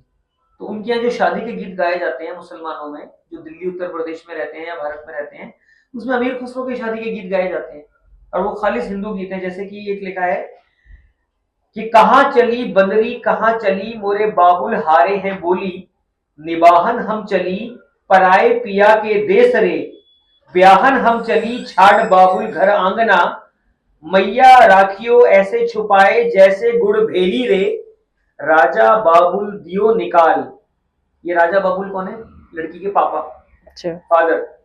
तो घर से निकाल दिया ना, जा ससुराल चली जा, तो घर से निकाल दिया। जैसे जल मछली रे, मोरे निजाम हारे हैं बोली, जहां चलत निजाम उहां चली, निबाहन हम चले खुसरो निजाम पिया देश रे। अब ये देखो, इतनी इंटरेस्टिंग इन्होंने गीत लिखा है खुसरो ने, जिसमें वो एक लड़की यानी दुल्हन का दर्द व्यक्त कर रहे हैं।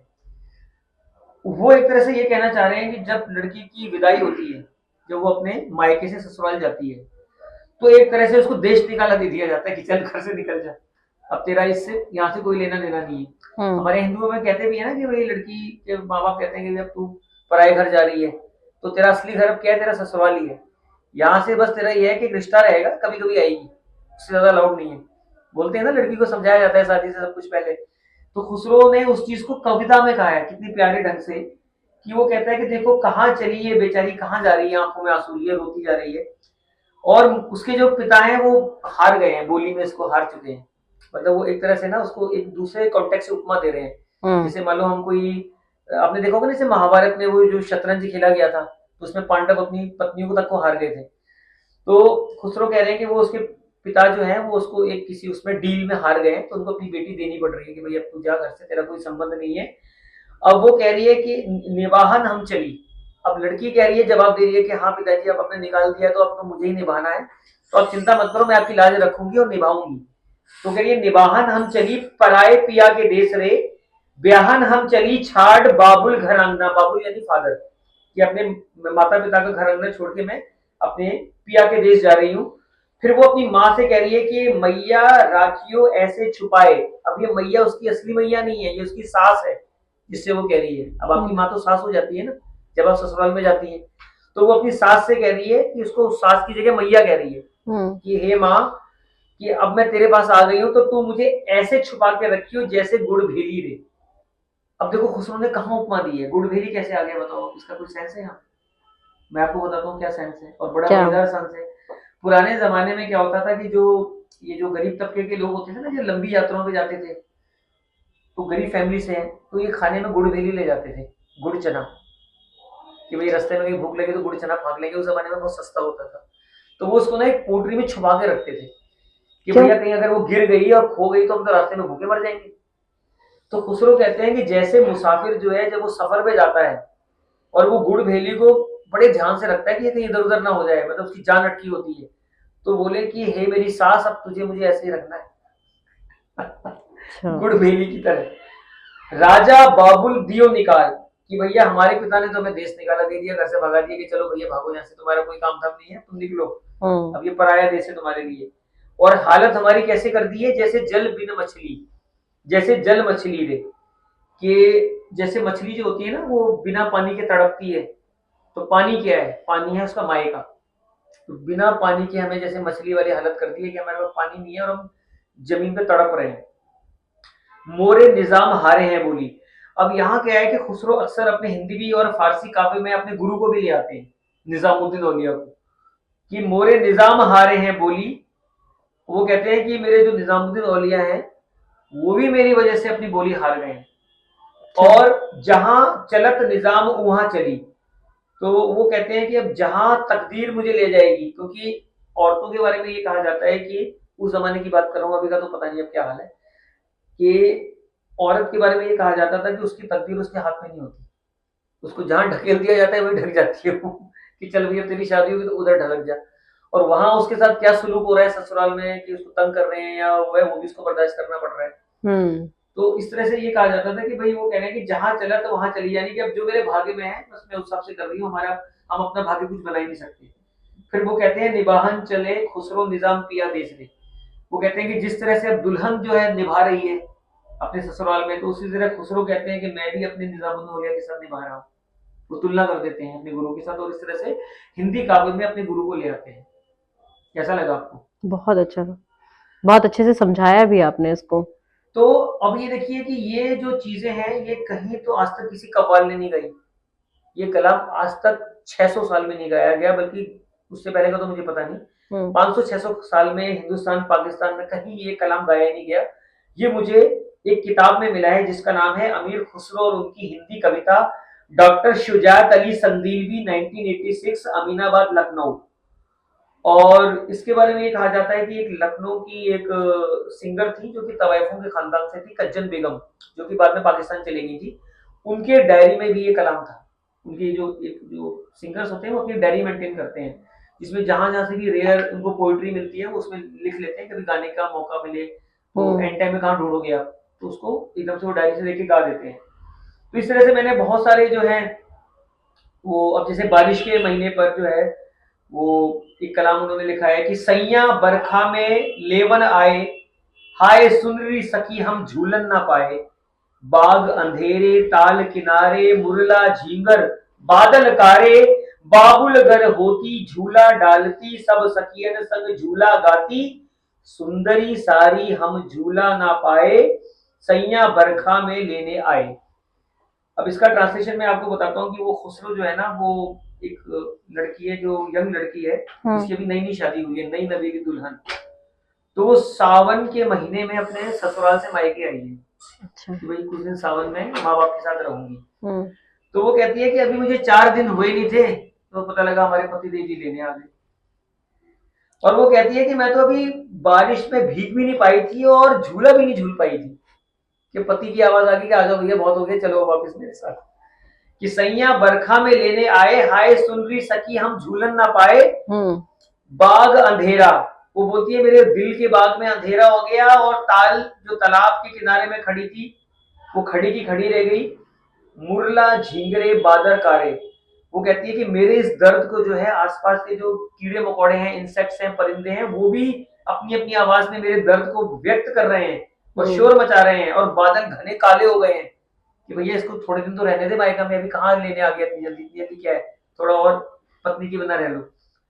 फिर बाबुल घर होती झूला डालती, वो कहती है कि अगर मुझे थोड़े दिन और बाबुल यानी पिता के घर रहने देते तो मैं झूला डाल के झूल लेती, और सब सखियन संग, और अपनी सखियों को भी बुला लेती, उनके साथ भी झूला झूलती। फिर वो कहती है कि सुंदरी सारी हम झूलन ना पाए। वो कह रही है कि अभी क्या है कि वो जब अपने मायके में थी ना, तो जब उस जमाने में लड़कियां मायके आती थी ना, तो वो साड़ी उतार देती थी, साड़ी नहीं पहनती थी वो कोई और एक लिबास होता था लड़कियों का, जो जिसमें वो कंफर्टेबल नहीं होते घर में, जैसे आप घर में कुछ पहनती है, जरूरी थोड़ी ना साड़ी पहने हमेशा। तो कह रही मैं उस लिबास में थी।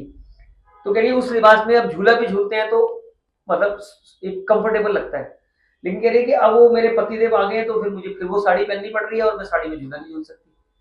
फिर वो कहती है कि सैया बरखा में लेने आए। तो ये एक गाना इस तरह से है। तो ऐसे लिखा ये है। जो मैंने आपको जितने भी कलाम सुनाए हैं, ये कहीं आपको इंटरनेट पे नहीं मिलेंगे, किताबों में नहीं मिलेंगे, और ये मैंने हिंदुस्तानी शास्त्रीय संगीत से संबंधित जो लाइब्रेरियों में पुराने ग्रंथ हैं, किताबें हैं, उन सबसे मैंने इकट्ठे किए हैं। अच्छा, अगर बात करें अमीर खुसरो की, तो अमीर खुसरो की खली कबारी सुना होगा। खालिक बारी, खली कबारी, हमारे उसमें खाली कबारी। ये गलत प्रोनाउंसिएशन लिखा हुआ है, खालिक माने होता है गॉड, बारी यानी किताब, द बुक ऑफ गॉड। ये अमीर खाली कबारी, हाँ, क्या है, और मतलब इसमें जो भाषा के लिए ये क्यों महत्वपूर्ण है, इसके बारे में बताइए। देखिए खालिक बारी जो ग्रंथ अमीर खुसरो ने लिखा, उसके बारे में कोई हमें एग्जैक्ट ये नहीं पता लगता कि ये उन्होंने एग्जैक्टली लिखा किस लिए था। अच्छा। भाई वो राइटर तो थे, तो ग्रंथ तो लिखते ही थे, लेकिन अलग अलग स्कॉलर्स ने अपने हिसाब से इसको, ये किसी ने एक तो ये लिखा है कि जो उस जमाने में जो लोग फारसी वाले थे, जिनको हिंदी नहीं आती थी, तो उनको हिंदी सिखाने के लिए उन्होंने लिखा, ये कुछ स्कॉलर्स का कहना है।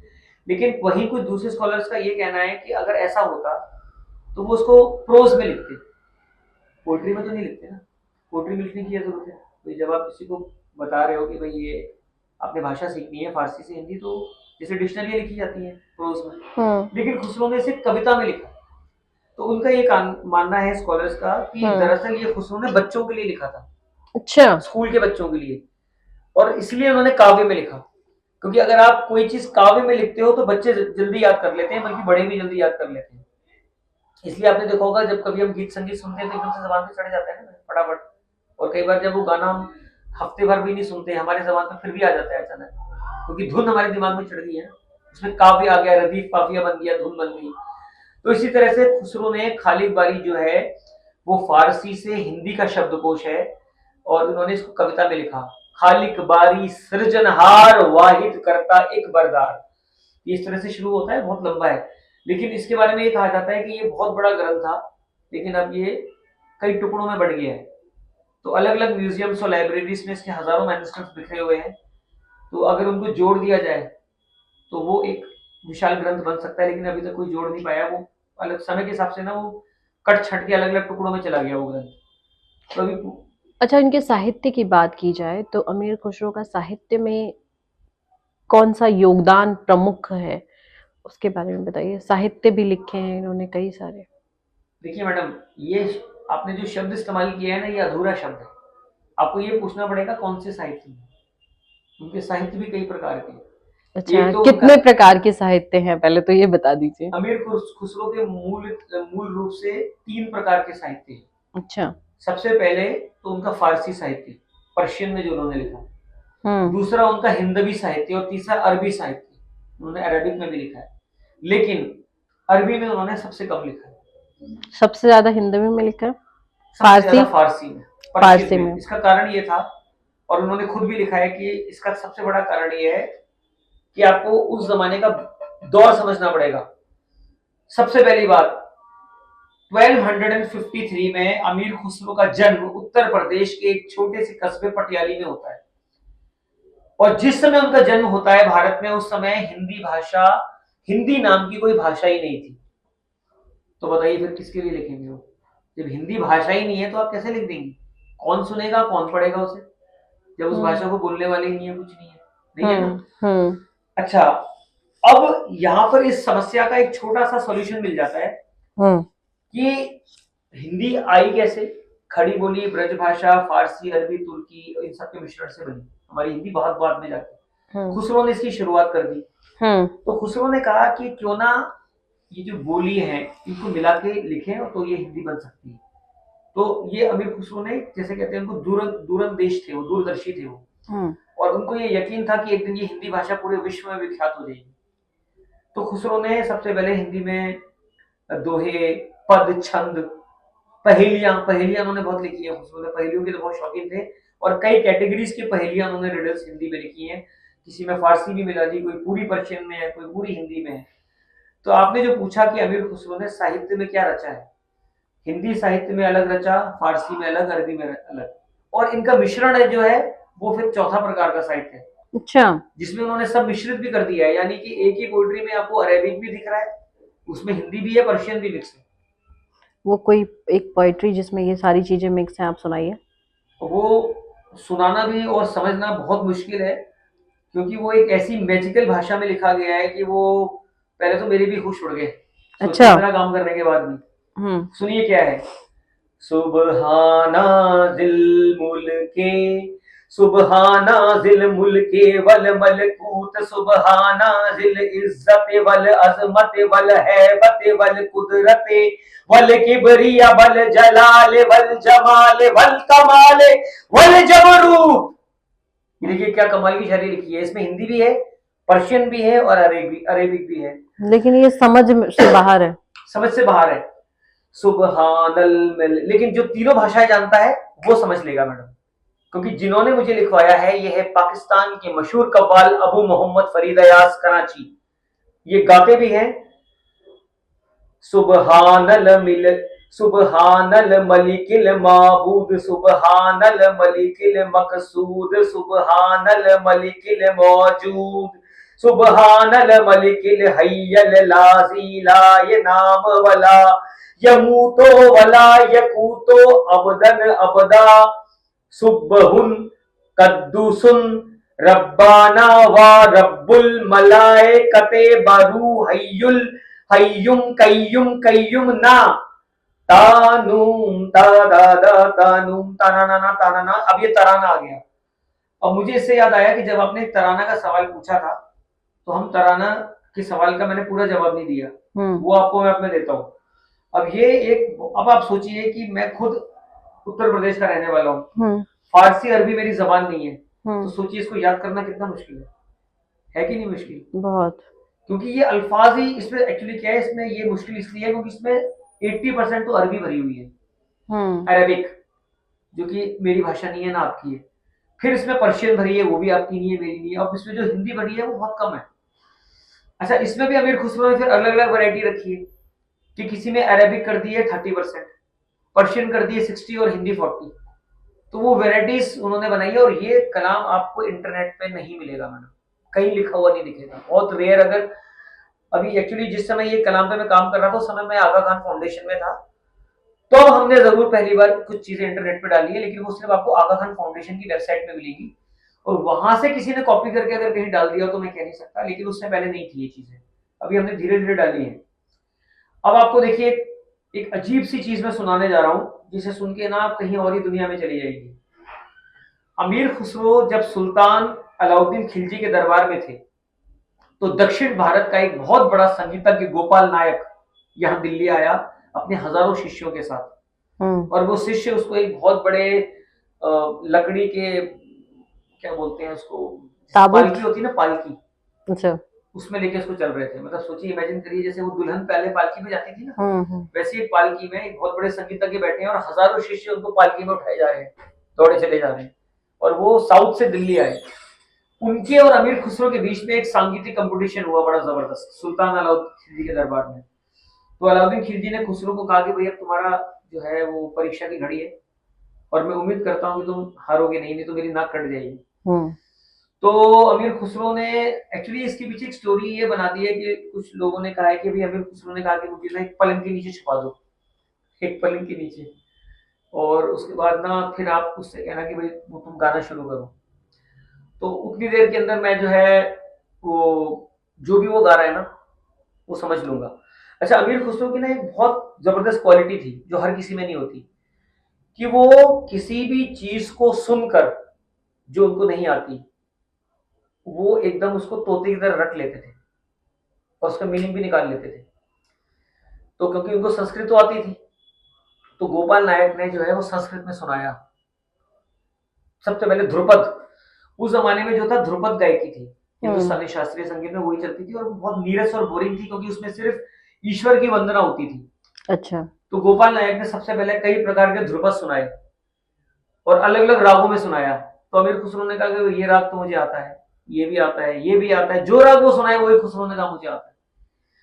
और वो कैसे आता था कि उनको आता नहीं था, जब वो सुनाता था तो खुसरो को याद हो जाता था पूरा राग, और फिर वो सुना देते थे और कहते थे देखो मुझे तो आता है। अब इसको बहुत से लोगों ने बोला कि अमीर खुसरो ने एक चालाकी की, ठीक है, कुछ लोगों ने ये कहा है और उनको डिप्लोमेट बोला है, लेकिन मैं इसको चालाकी नहीं कहूंगा, ये भी तो एक तरह का टैलेंट है। मान लीजिए आपको मैंने अरेबिक में सुनाया कुछ और आपने इसको तुरंत याद करके उसका मीनिंग भी बता दिया, तो वो तो आपका टैलेंट हुआ ना। अब आप ये बताइए, आपसे मैं एक ईमानदारी से पूछ रहा हूँ, आप किसी कंपटीशन में पार्टिसिपेट करना चाहती हैं, तो आप ये चाहती हैं कि मैं हार के आऊं? कोई भी बता दो, कोई आदमी चाहेगा मैं हार के लौटूं? आप खुद बता दीजिए। तो फिर इसमें खुसरो को क्यों ब्लेम कर रहे हैं? भाई वो कंपटीशन हो रहा है, तो उसमें वो अपना टैलेंट दिखा रहे हैं, तो उसमें क्या बुराई है? भाई आपका टैलेंट है, भाई आप नहीं कर पा रहे तो हार ही जाओगे। तो असल में अच्छा ऐसा नहीं है कि उनको सारे राग नहीं आते थे, उनको बहुत से आते भी थे, जो, क्योंकि वो तो यहाँ भारत में ही तो पैदा हुए थे, तो उन्होंने भारतीय संगीत भी सीखा था। लेकिन अब क्योंकि वो कंपटीशन हो रहा था, तो गोपाल नाथ ने भी कोशिश की कि यार मैं खुसरो को ऐसे राग सुनाऊं कि इसके तोते उड़ जाएं, जो उसने कभी सुने ना हो। राग शीरी सुना दूं, ये जानता भी नहीं होगा, वो तो साउथ का राग है। उन्होंने ज्यादातर साउथ इंडिया के राग सुना दिए और यहाँ के उत्तर भारत के कम सुनाए। तो उत्तर भारत के जो राग थे वो खुसरो को सब आते थे, साउथ के आते नहीं थे। अब साउथ के जब राग उसने सुनाए और खुसरो ने सुने तो उनको तुरंत सब याद हो गए। तो गोपाल नायक ने कहा तुम्हें राग आता था, तो अमीर खुसरो ने पूरा गा के ऐसे सुना दिया, उसके होश उड़ गए, बोले यार ये तो बिल्कुल सही गा रहा है। क्योंकि राग को एकदम ऐसे नहीं सीख सकता। आप आज भी किसी हिंदुस्तानी शास्त्रीय संगीत के स्टूडेंट को बुला लो और उसको एक राग सुना दो, 6 महीने तक नहीं गा पाएगा, सीखना पड़ेगा उसको। अच्छा। भाई उसमें लय ताल कहाँ जा रहा है, सुर कहाँ जा रहा है, एकदम कैसे याद हो जाएगा? इतना ब्रेन किसी का शार्प नहीं होता, लेकिन खुसरो का था। खुसरो की मेमोरी कहते हैं इतनी जबरदस्त थी कि वो मिनटों में, सेकंड में याद कर लेते थे। तो गोपाल नायक ने जो एक ध्रुपद सुनाया राग खात में, ये राग खात किसी को पता ही नहीं यहाँ क्या है, ये बड़ा दुर्लभ राग है, उत्तर भारत में किसी को नहीं पता, आज भी नहीं पता। और ताल बोल ठेका में, अब ये ताल बोल ठेका इस समय हिंदुस्तानी संगीत से कहते हैं खत्म ही हो चुका है, शायद ही किसी को पता हो ताल बोल ठेका। गुरधर गिरधर गजाधर सुदर्शन चक्रधर जय जय माधु मध्य सूदनम परम पूरक पातक परनम देत गणम दामोदरम पूतीय परम पारक आदर दरनम कमल नयन कृपाल येसु कनस हरि करना करनम विशुनाथ मही दरन खल दरन कृपा कर नम आही नातक अटकल बंधन काली मृदन गिरधर नम जादूनाथ जगतपति जग उद्धारम जग जीवन जुमलार जुर जुर दर नम अपरम पार अलख निरंजन आनंद धन नस कतनम दीनानाथ दयालु सिद्ध सुध सुरबा के बिहार अवतार नम भगत धन सल धर्म धर्म रिक्षक करतार कुरम करना करनम भगत धन सद धर्म रिक्षक करतार पुरुष करना करनम धीरपत गोपाल अधम न गोचर निरंजन निराकार सभी साकार सृष्टि करनम। ये सुनाया गोपाल नायक ने, सारे राजमहल को हिला दिया। अब इसके जवाब में फिर अमीर खुसरो ने आपको वही सुनाया जो मैंने आपको सुनाया था ना, सुबहाना जिल मुल्की, ये खुसरो ने इसके जवाब में सुनाया। अच्छा। और ये इतना ज्यादा मेलोडियस था कि उस जमाने के हिस्टोरियन जियाउद्दीन बर्नी, जो कि अमीर खुसरो के दोस्त भी थे और उस जमाने के सबसे बड़े राइटर थे, तो उन्होंने लिखा है कि जिस समय दरबार में ये कंपटीशन चल रहा था सुल्तान अलाउद्दीन खिलजी के, तो उस समय जितने भी जंगल में पशु पक्षी थे, क्योंकि उस जमाने में आज की तरह शहर नहीं था, जो किला था ना बादशाह का, उसके आसपास जंगल था, क्योंकि उस जमाने का जो सिटी का कॉन्सेप्ट था वो ऐसा नहीं था जैसे हम बिल्कुल एकदम से बिल्कुल सब कुछ सफाई चट कर दिया अपने जंगलों का ना एकदम। तो उस जमाने में जो किला भी था, आज भी आप जब पुराने किले देखने जाएंगे तो आपको दिखेगा ना वो थोड़े से जंगली टाइप के एरिया होते हैं, पीछे से पेड़ पहाड़ियां दिख रही हैं, यहाँ आपको एकदम शहर जैसा दिखता है नहीं। तो उस बहुत ऊंचाई पे बनाते थे, जाकर ऊंचाई पे बनाते थे और हर चीज का ध्यान रखते थे कि दुश्मन ना घुस जाए, खाई हो बीच में, और यहाँ सिक्योरिटी रहेगी, यहाँ बड़े बड़े गुंबद हो गए जिसमें सैनिक खड़ के देखेंगे दुश्मन तो नहीं आ रहा। तो इसी तरह से वो पूरा जो किला था वो जंगल के बीच में था। तो जियाउद्दीन बर्नी को ये महफिल देखने का मौका मिला। तो उन्होंने कहा कि जब ये महफिल चल रही थी और खुसरो गा रहे थे, तो उस समय यह हाल हो गया था कि सब स्टैचू बन गए थे और जंगल की जितने भी पशु पक्षी और परिंदे जानवर हैं सब आके सुन रहे थे दरबार में, जिसमें कोयल, मैना, तोता, हिरन, भालू, चीता, शेर सब आके संगीत सुन रहे थे। सोचो इतना मैजिकल संगीत था कि वो भी सब एकदम हिप्नोटाइज हो गए थे जानवर भी, और वो जंगल से दौड़ के महल में घुस गए।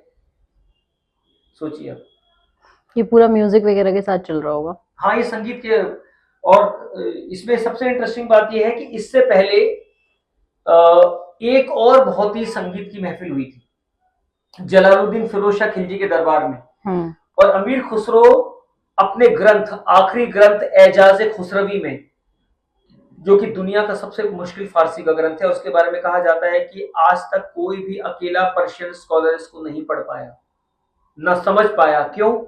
क्योंकि एक तो ये पहेलियों में लिखा गया है, रिडल्स में। जब आप इसकी एक लाइन पढ़ेंगे, फिर दोबारा वो पढ़ेंगे, तिबारा पढ़ेंगे, चौथी बार पढ़ेंगे, 5वीं बार पढ़ेंगे एक ही लाइन को, तो उसके 5 मीनिंग निकलेंगे और आपको समझ नहीं आएगा कि इसमें से असली मीनिंग कौन सा है, सही मीनिंग कौन सा है, आपका दिमाग हिल जाएगा। ऐसा ग्रंथ लिखा है। दूसरा, अमीर खुसरो को जितनी भी 25-30 भाषाएं आती थी सब इसमें डाल दी है उसमें। इसके अलावा उनको दुनिया का जितना भी इल्म था, विजडम, जो भी उनको नॉलेज थी, लिटरेचर की, लैंग्वेज की, साहित्य की, म्यूजिक की, साइंस की, टेक्नोलॉजी की, उस जमाने में जो भी था वो सब इसमें डाल दिया है। और ये ग्रंथ उन्होंने अपने गुरु के कहने से लिखा था, हजरत निजामुद्दीन औलिया के कहने से, कि अब जब ये तकरीबन 70 साल के हो गए, 69-70 के, तो निजामुद्दीन औलिया ने कहा कि अब वक्त आ गया है कि तुम्हारा जितना भी विजडम है ना, तुम एक किताब में लिख जाओ ताकि ये खत्म ना हो जाए और आने वाली जनरेशंस को ट्रांसफॉर्म हो जाए। तो ये ग्रंथ लिखा गया और इस ग्रंथ के अंदर एक चैप्टर हिंदुस्तानी संगीत पे खुसरो ने लिखा है और उसमें बड़ी कमाल की बातें लिखी हुई हैं। जैसे कि अमीर खुसरो ने लिखा है कि वो जब बंगाल गए थे तो वहां का उन्होंने संगीत सुना, फिर उसके बाद मुल्तान में 5 साल उन्होंने कयाम किया। तो अमीर खुसरो कहते हैं कि मुल्तान की 5 नदियों से मैंने हाथ धोया और मैंने मुल्तान में संगीत की ऐसी ऐसी विधाओं का निर्माण किया जिसमें मुल्तान की चाशनी थी। और इसी मुल्तान में अमीर खुसरो ने दावा किया है कि यहाँ इन्होंने कौल बनाया था, कौल, और फिर तराना। कौल जो है वो प्रॉफिट मोहम्मद साहब की एक कथन है, सेइंग है, मन कुंतु मौला फ अली उन मौला, यानी जिसका मैं आका रहा अब अली उसके आका होंगे। अच्छा। इसको हिंदुस्तानी संगीत में तराना मिला के खुसरो ने गाया। मन कुंतो मौला,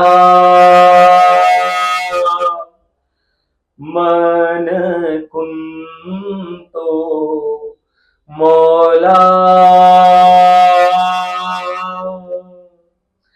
फली युन मौला।